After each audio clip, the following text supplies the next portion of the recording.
What's going on? It has been a hot minute. I've driven the car now about 100 miles or so. Oh my gosh. And I've run across my first kind of small issue. It's this code right here, along with an EPC light, and the car is currently in a soft limp mode.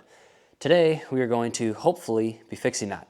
Now, there's a few different reasons why you would be getting this code. If you got this issue, if you're dealing with this problem on this car, hopefully this video can help you. If not, if you're just interested in these cars, you'll learn a few things. Let's dive into this and get started. Okay, so first things first, this sensor is right down in here underneath of these turbos. So not an easy place to get to. Let me jump over to my old engine right over here and let me show you kind of what we're looking at. There are a few reasons why you might be getting this code. So let's walk through kind of how all of this works and what we're all looking at. So down here is the valley of the motor. Your throttle body, intake, everything is all mounted right up here. These are oil return lines for your turbos. These are oil supply lines. And then this sensor right here, which is what we're going to be replacing today, goes right there. Along with that, there's a solenoid. That goes right there. And then there's this valve that opens up. When it gets pressure, it pushes up and allows oil to pass through. This goes up underneath of here. Now, if these engines sit for a while, these tend to stick. Then obviously they don't open, and then you don't get oil, and then the sensor shows a malfunction because you're not getting oil pressure through that. Okay, feature me here. I don't know why I failed to mention this, but on these engines, the number one thing to check or to have done is your turbo oil screen. Now, that valve that I'm showing you right here, what sits right on top of that valve is your oil screen. And if that gets clogged, you also will not get oil to your turbos, and that will starve them of oil, causing them to fail prematurely. Now, there is a recall for that. If you haven't had the recall done, you absolutely have to get that done. If you do have had the recall done, I would recommend getting that oil screen cleaned or at least checked every 50, 60,000 miles, just to be sure. It's really not that hard to get to, but I don't know why I failed to mention it, but that's like the number one thing if you're having issues with this particular area of your car. These are just some other things. My oil screen wasn't my problem. It was these other things I was trying to diagnose. That's why I failed to mention it. But anyways, back to the video, check your oil screens. That's number one thing to check if you have this issue. Now, I already checked that on my car, so that's not the issue. The next thing is this solenoid. This goes in right here, and it does solenoid things. I don't really know exactly what they do, but it does have a screen right here, so those screens can get dirty and clogged. I checked that, and that was actually recently replaced, so I think that's fine. I cleaned it up, put it back in. Now, the next thing is this sensor right here. And this is what it's saying, that the sensor is malfunctioning. So this is going to be our plan, is to replace this sensor on the other engine. However, with this plate here and this thing all the way back up in here, we basically have to take all of this right here out of the way in order to do that. So anyways, there's your lesson on how these things work. All right, first thing, get this bumper off. In order to do that, you've got a few screws. One of them goes upwards into this fender, another one is going forwards, and then there's one more down here. There's a few clips in here that all come out. Be careful not to break them. And then when you pull the whole bumper off, what you're gonna wanna do is carefully pull it back. I like to set it on top of like a block or something, separate it a little ways, and then just start unplugging everything because there's a lot of stuff plugged in these cars. You're gonna wanna be really careful with these sensors right here. These are responsible for your collision detection and your adaptive cruise control. If you have these, there's a slight chance when you unplug these that you might have to recalibrate them. So let's go ahead and get this bumper off. We'll unplug everything. I'll show you all the different plugs that I have to take off for this thing, and then we'll pull the headlights off, and then we can start working on the rest of the front assembly. Another thing that's helpful here is if you go in your car and inside of your infotainment center, raise the car up, it lifts the car quite a ways off of the tire and allows you enough room to actually get in here with a ratchet or something like that. There you go. Now we pop this out. There we go. This side off. Block of wood here, and then we'll pull these clips off. you push this thing back, you can pop the clips out, and then it pulls out. One right down here, and you've got one right here. So those two are the last screws you got to get out, and then this bumper is loose. I bought one of these screw organizers at Harbor Freight. Whenever I'm taking a car apart, I just use this thing, and I stick all my screws in there. Organization. There we go. Now you got to be a little bit careful, because underneath the bumper, as you can see behind the bumper, you've got this like module assembly, and there's wires that go underneath. So when you pop this thing off, just be careful not to let it fall on this thing and break these connectors. But starting from this side over here, this is our washer fluid line. Then you've got this front collision sensor, got parking sensors, but these are all one assembly in the bumper, so you don't have to bother with those. This is my camera, and then there's a module right here. And I believe this is all your parking sensors. They all come right here, so unplug that one, and then you've got your other adaptive cruise control sensor right there. So all those things need to be unplugged, and then our bumper is disconnected, and it can come completely off of the car. Typically, this doesn't spill too much washer fluid. A couple of screwdrivers. You're better off taking your time and just going slow. Okay, there's that one. That connector. Okay, now that we're disconnected, bumper can slide out, and we're clear. Okay, so now that we're here, we got to get these headlights off. 1, 2, 3, and 4 bolts, and then this headlight can come out. Be super careful. These, especially these LED ones that I've got here, not cheap at all, so be careful not to break them. Connector right back there, and then there is a like anti-fog something plugged in all the way in the back corner of this thing, way back up under here. So when you get this headlight part way off, you want to unplug that little guy.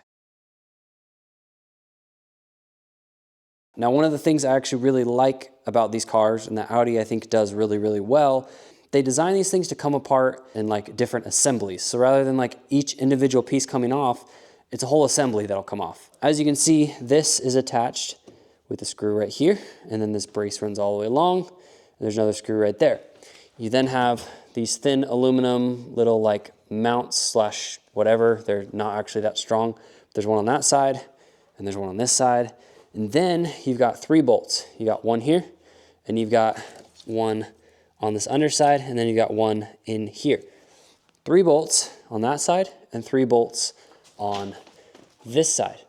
Once those bolts are out, and these upper ones are out, this entire front assembly will come completely off of the car, exposing the front of the motor. Now, you've got a lot of cooling components, so obviously there's hoses and stuff running their way across here. Now what we're gonna do today, we're gonna pull the top ones out, and I'm gonna pull the bottom ones out almost to the end of the threads, but not all the way off. And what that's gonna do is allow this whole front end to just kind of tip off, and that should give us about this much room in here, which is just enough to get all of this stuff pulled back far enough to then get to that up there. So that's the plan today. We shouldn't have to drain all of the coolant, but we will have to drain a little bit of coolant, and I'll show you why here a little bit later.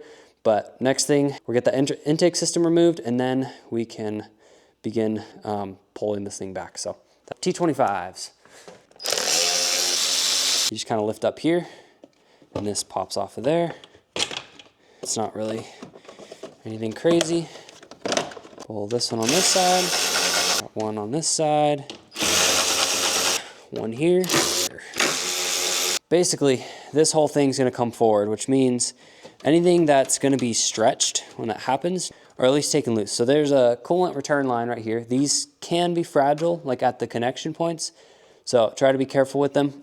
Right here, we've got our air guide for our oil cooler. Goes in like this, goes on, and then slides that way. Anyways, not rocket science. This is a super handy little ratchet from Harbor Freight. It allows you to adjust the angle of your handle based on the head, and it allows you to get into some pretty tight places. I don't really need it now, but it is overall just a nice little ratchet. Like, it just works really well. So we're gonna pop these loose. I'm gonna take them loose by hand, and then I'm gonna use a drill to just drive them out the rest of the way. And some hoses here. Top ones are gonna come all the way out. See how the whole front end moved a little bit? Now we'll take these outside ones all the way out, and then we'll drill them back in a few turns. That way we know they're not gonna come out. I'm taking the inside ones all the way out. You can kind of slide it out all the way, and you can see now it's just sitting. I can actually like move this whole front assembly, but we're still attached. And the biggest thing is that there are a couple of coolant hoses down here, and then there's a coolant hose right there. So I don't want to drain all the coolant. That's why I'm doing this. Otherwise, you would take this crash bar off. This AC condenser, along with your heat exchanger, you just peel them basically out of the way and set them off to the side. And then at that point, you could actually pull this whole thing completely off along with the radiators, and then you have full access to the complete front of the engine. I'll show you a picture right here of what it looks like when you do that.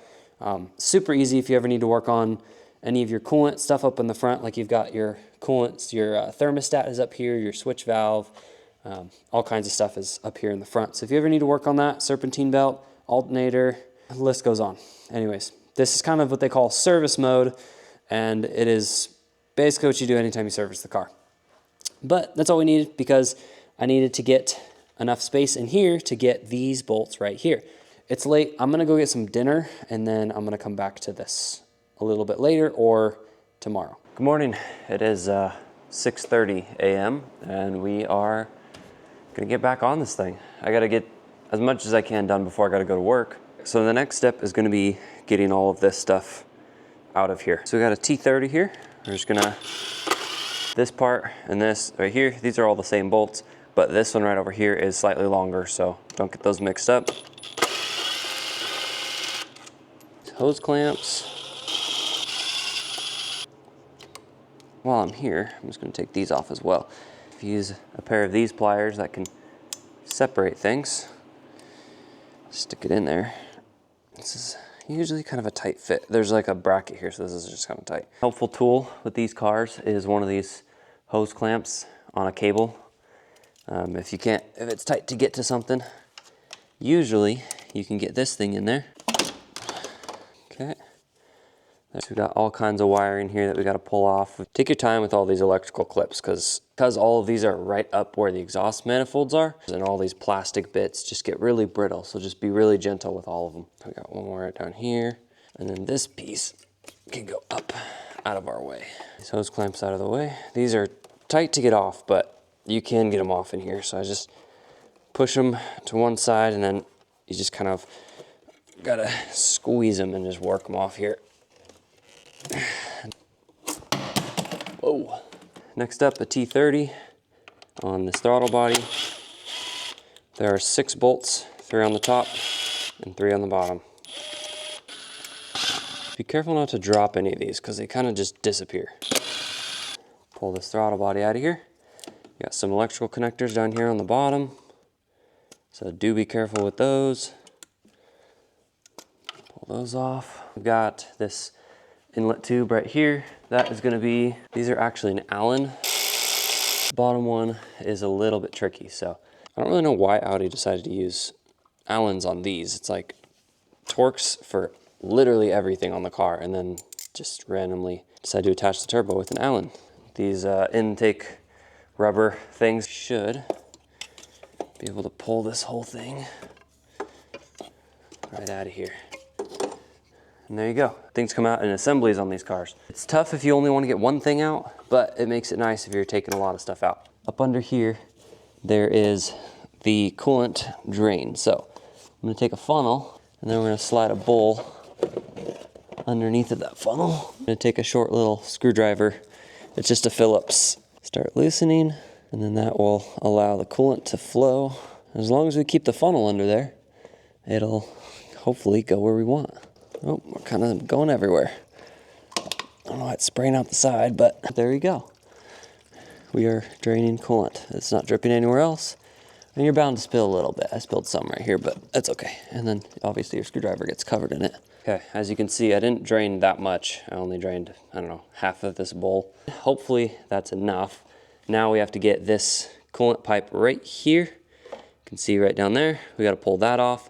I'm going to stuff some paper towels down in there just in case it does start to leak. And then I don't want to get coolant on my floor, so I've got these, I don't know if you can see, I've got these mats. They're plastic on one side, so they don't let liquid go through, and then they just absorb everything on the top. And then every once in a while, I'll just pressure wash them and clean them outside, and they stay relatively clean, but it helps keep my floor clean.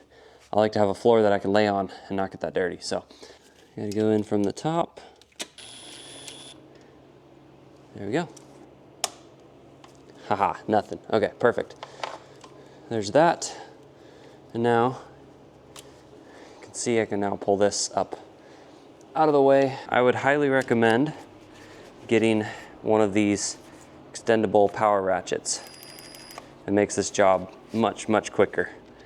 Go ahead and you want to make sure you get the bolt plus the washer slash spacer thing. So come out like this. You've got this little spacer, so make sure you get this and you don't drop it. Now we're gonna get this one by hand because it's kind of tight in there. So 3 bolts here and 3 bolts over here. This is now loose.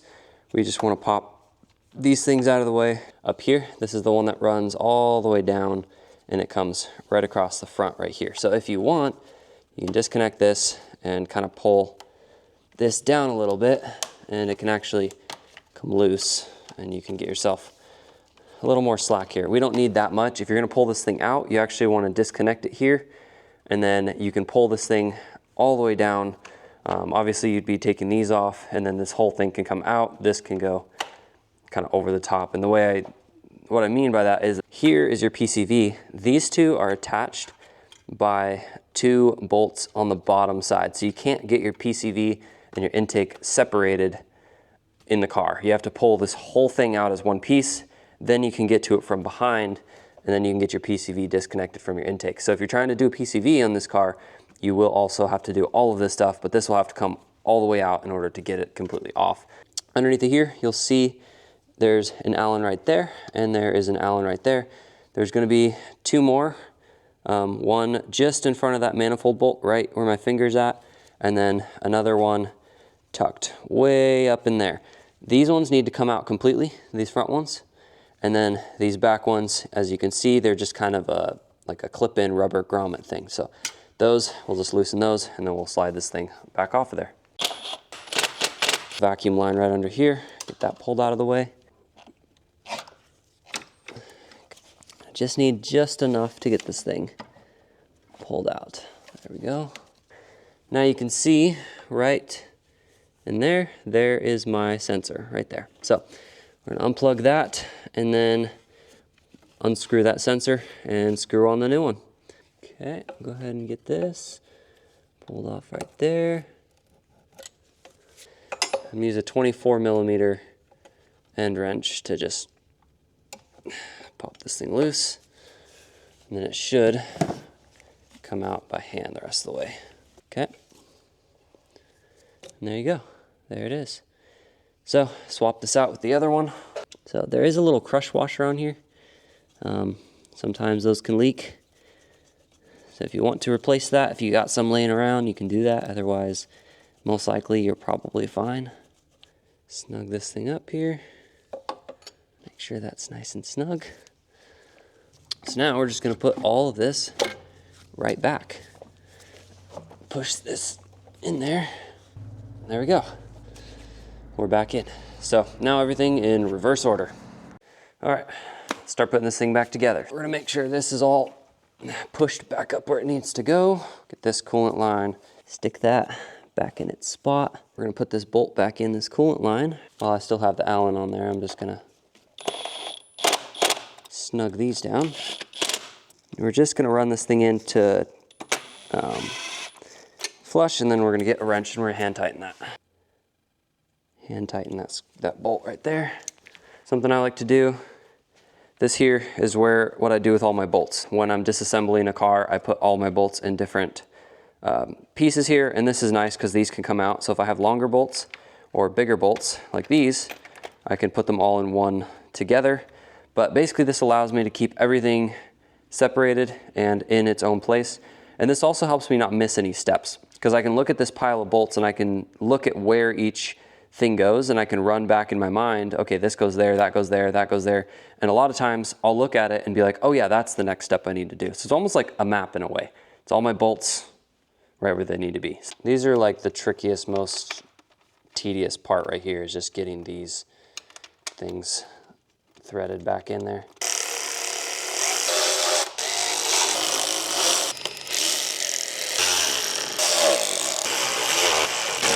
The vacuum line that I took off earlier. Be careful not to bury your throttle body wiring. Set this down over here. Okay, go ahead and get that clipped in. Next up, we've got our turbo inlet pipe right here. Start these by hand. And you're gonna wanna get your wiring on there first. Keep note of which one goes where.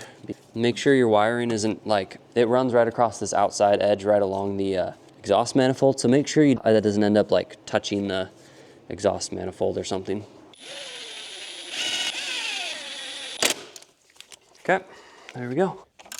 Our bolts for this, and remember this one here is longer, and then these two are shorter.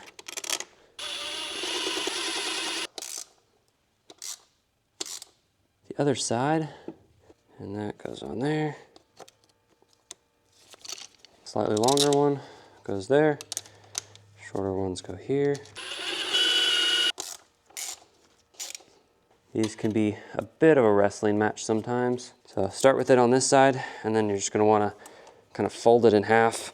Okay, hose clamps there.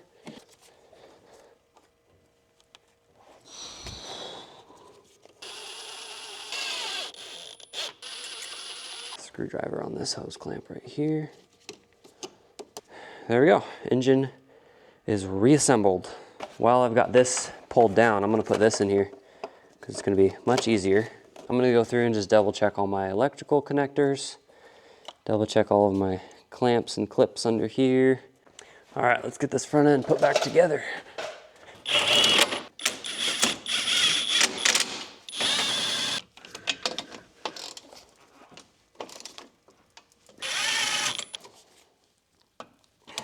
Okay. I'll throw this little air guide on there first. There's a little drain line right here, and that goes on the back side of this headlight. So make sure you get that as you're sticking it in. You're gonna get it kind of positioned. Usually you can kind of reach underneath of here and get this put where it belongs. And get our electrical connector hooked up. You kind of have to plug everything in before you put the headlight all the way in. Out, inside to outside. These are kind of tricky, you gotta like push on them. That's this headlight. Let's go ahead and do the other side. Just the same thing, just mirrored. And like this, you can see electrical connector on.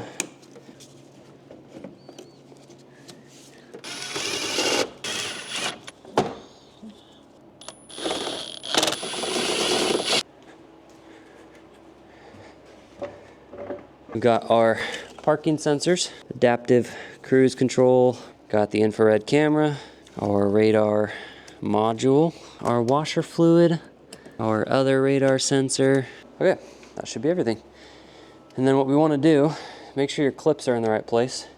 These clips right on the top, you just want to aim your things into that. So I stick the bottom of the bumper in as far as I can, and then we're going to come up, line up both of those, and shove it on. And you're gonna wanna kind of push in here as you work it around. And there will be these tabs here. You kind of have to pull the bumper and almost stretch the bumper around the car. There you go. And that's on.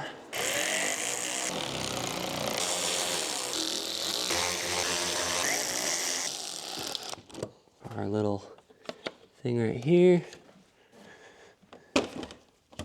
That is one oil pressure switch sensor replaced. Top it off with coolant. Make sure that's on there. It's gonna help us filter out any gunk that may have gotten in this stuff. These bowls actually pour very nicely. We're gonna go ahead and do a quick check, make sure we're not leaking anywhere. That is a finished job. That guy's not sitting down all the way. I'll fix that. We're gonna go ahead and start the car up, run it a little bit, watch the coolant, and we'll see if it drops down, and then we'll top it off, you know, do the usual bleed thing. But now we are going to power the car up, get this laptop going, tire change mode, turn that off, lower the car, power up VCDS, modules. We're gonna go to our engine, fault codes, clear codes. Codes have been erased, nothing else to do here. We're done, exit. All right, let's start this thing up and yeah, get it warmed up to temp.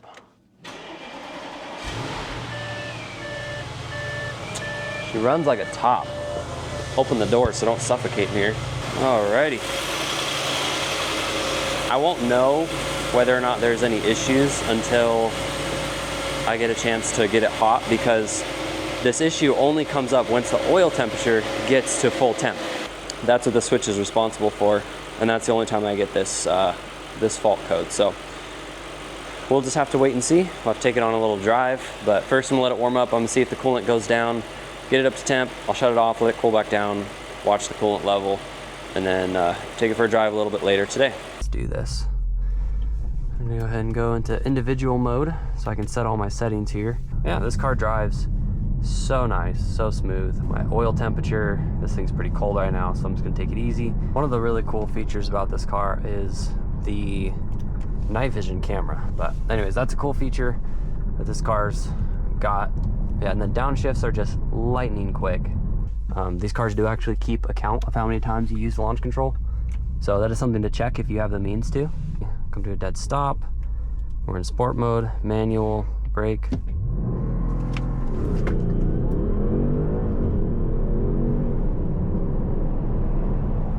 And that's to 70.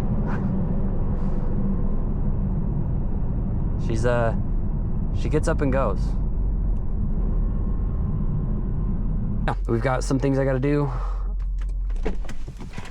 But yeah, that is the experience of this car.